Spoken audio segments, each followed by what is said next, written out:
Hi there, this is Andy Thompson again. I'm going to tell you a story. It's a true story. It's happened more than once. As you know, I have a medical practice and I have some senior clinicians who help manage my patients.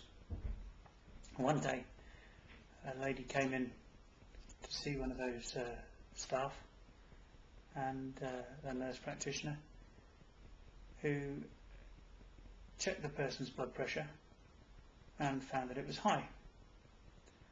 Now this was quite surprising because high blood pressure had been diagnosed several years previously and the patient was receiving a considerable amount of medication on prescription at considerable cost to the National Health Service, as it happens.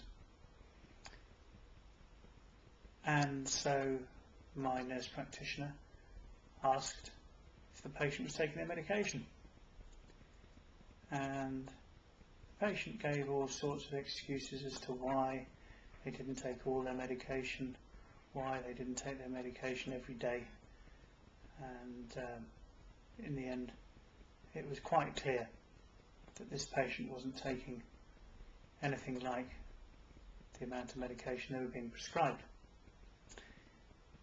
Now my nurse practitioner could have explained how bad blood pressure was and why it might be necessary to accept some of the mild side effects of the medication, the inconvenience of taking medication more than once a day. But instead she looked the patient directly in the eyes and said, well, in that case you better go and book your place at the cemetery.